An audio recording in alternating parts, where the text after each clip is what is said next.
लता मंगेशकर को playback singing में लाने का क्रेडिट जाता है, आमतौर पर माना जाता है कि गुलाम हैदर साहब ने दिया, लेकिन हकीकत कुछ और ही है।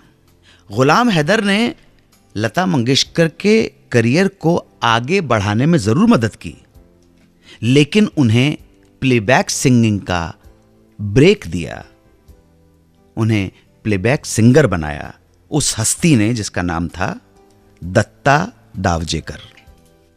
लता जी 13 साल की रही होंगी जब उनके पिता पंडित दीनानाथ मंगेशकर गुजर गए।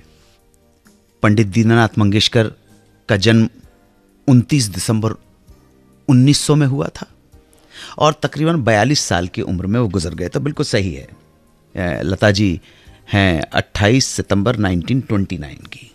बाबा के जाने के बाद घर की सारी जिम्मेदारी 13 साल की बच्ची के कंधों पर आन गिरी।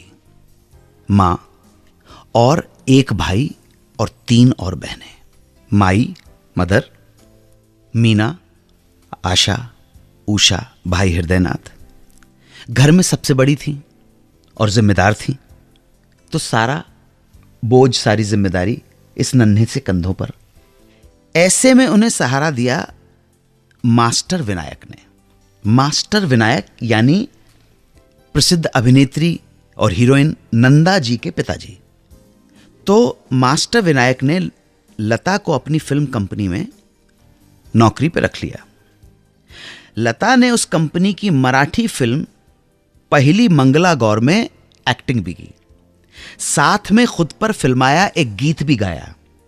आगे चलकर उन्होंने हिंदी फिल्म बड़ी मां में भी काम किया एज एन एक्ट्रेस और अपने लिए गीत भी गाए। यहां पर दत्ता डावजेकर मास्टर विनायक की कंपनी प्रफुल्ल पिक्चर्स में काम करते थे, संगीतकार की नौकरी कर रहे थे। लता के गाने से बहुत इंप्रेस हो गए। जब उन्हें पहली बार एक हिंदी फिल्म में संगीत देने का मौका मिला तो उन्होंने फौरन बुलाया लता मंगेशकर को। वो फिल्म थी 1947 में बनी, जिसका नाम था आपकी सेवा में। उधर लता को अभिनय में रस नहीं आया, ध्यान सिर्फ सिंगिंग में था। लेकिन शमशाद बेगम, नूरजहां, जोहराबाई अंबालेवाली और अमीरबाई जैसी दमदार गायिकाओं के होते हुए करियर बनाना आसान नहीं था। जब दत्ता जी डावजेकर का बुलावा आया, ऑफर आया, तो उन्होंने इस मौके को सुनहरा मौका समझकर लपक लिया। लता मंगेशकर की आवाज में जो पहला पार्श्व गीत रिकॉर्ड हुआ था, उसके बोल थे, पा लागू कर जोरी रे, पा लागू कर जोरी रे, शाम मोसे न खेलो होरी रे। ठुमरी। इस ठुमरी को पिक्चराइज्ड किया गया रोहिणी भाटे पर। दत्ता डावजेकर ने आपकी सेवा में फिल्म के अलावा 4 और हिंदी फिल्मों में संगीत दिया। 1948 की फिल्म अदालत, 1952 की फिल्म जीत किसकी, 1954 की फिल्म गोलकुंडा का कैदी और 1982 में बनी बाल शिवाजी। अलबत्ता मराठी फिल्मों में उन्होंने खूब नाम कमाया, जहां वो मराठी फिल्म इंडस्ट्री में डीडी के नाम से मशहूर थे। अपने दौर के मशहूर चरित्र अभिनेता, कैरेक्टर आर्टिस्ट राधा किशन ने आखिर ऐसा कौन सा कदम उठा लिया जो उनकी जान ले बैठा।